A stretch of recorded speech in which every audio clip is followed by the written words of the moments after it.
Om Shri Gurubhyo Namaha. Welcome to Vedic Heritage. In the earlier episode, we saw the symbolism of Shri Shiva and Parvati Devi in the story of Hrshi Brnghi from the Skanda Purana. The story talks of the Rishi's irreverence towards Parvati Devi and the events following this action. The story seems to justify his insult of the goddess in contrast to his staunch reverence to Shri Shiva. Today, let us see why the Rishi ignored Parvati Devi. For this, we need to understand the pursuit of liberation or moksha.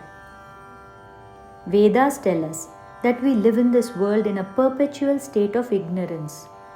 We are ignorant that we are in actuality the universal consciousness. We are God. We are unable to comprehend that we can be anything other than this body, mind, and individuality. And we are perpetually seeking happiness in every form we can. Vedas tell us that the only way to find lasting happiness is to regain the awareness of our true self, that of universal consciousness. This realization is called liberation. To understand this concept of liberation, let us compare it to a dream.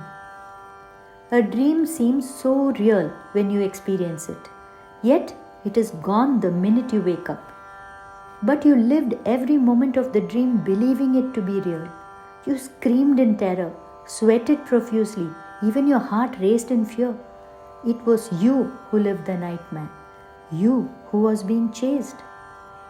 But it was also you who produced the villain who was trying to kill you in your dream. You wrote the script, built the scenes and props as well, and played all the roles in your dream. It was your mind who was the director. It is only upon waking up that you understood that all of it only ever existed in your mind. It was a world that you alone had created. It was not real, and upon waking up, you were liberated from your dream world. Similarly, when we achieve moksha, we are able to see this world for the illusion it is, say the Vedas. The created worlds are but a dream in the infinite universal consciousness. As individuals within this dream, our potential is very limited. We only enact the script prepared for us or improvise as best as we can, but we can never direct the whole show. The rishis who pursue the path of self-inquiry recognize this truth.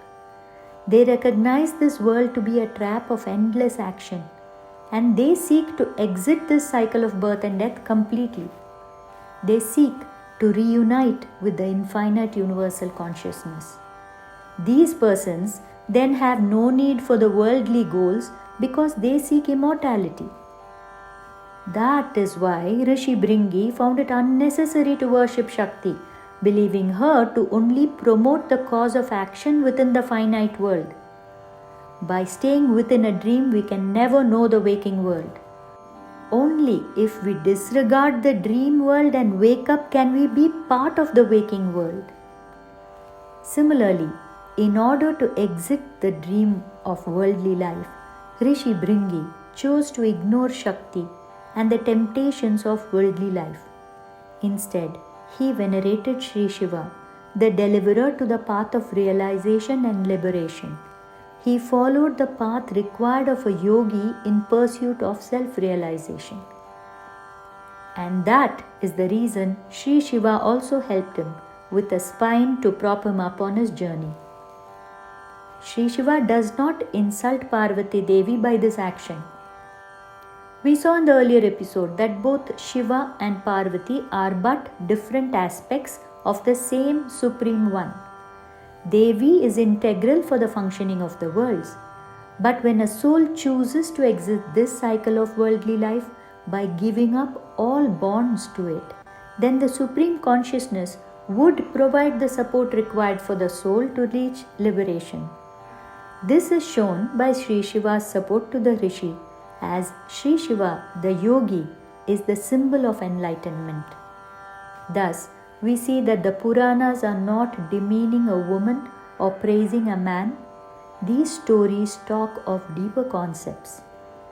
Then you may wonder why Parvati Devi was angered. I will answer that in the next episode. Do subscribe, like and share with like-minded friends. Thank you for watching. Harihi Om.